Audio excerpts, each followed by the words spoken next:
Drew with Getaway Magazine. Today we're at the National Automobile Museum here in Reno, Nevada, which incorporates so much of the Bill Harrah collection. Not only can museums be educational, but they can be fun. Cars, cars, cars, and more showgirl costumes? The late Bill Harrah was the Jay Leno of his time.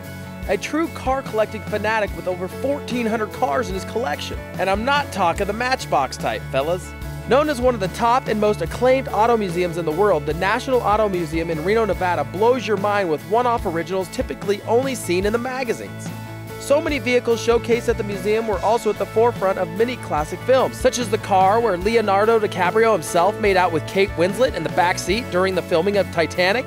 Yeah, that car's there. Museum staffers were very helpful and knowledgeable of even the finest details, right down to how to change the oil in Elvis's 1973 Cadillac Eldorado.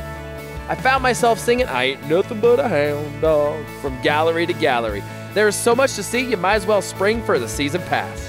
Did you know the hybrid was actually manufactured in 1914? Well, kinda. You would think a museum like this would be a look, don't touch, right? Not the case entirely. Chris and I jumped in the front seat of a Model A dressed up like Bonnie and Clyde, with Bonnie driving, of course. Out of the way, Kappas! After stripping down, there was so much to see, including my personal favorite, can you say Mercedes?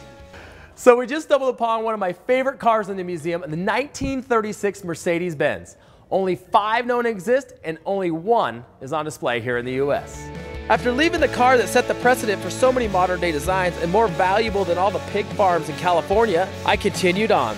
With so many dry versions, which is car talk for diversions, it was fascinating to hear all the stories that each guest had about the cars of their era. Finishing my tour in the banquet room, which I walked in expecting a getaway party underway, I found the prized gem with more history than Christopher Columbus himself. And now for the most historic vehicle here at the museum, the 1907 Thomas Flyer. And what do you get for winning the 1908 New York to Paris race? The largest sporting trophy ever.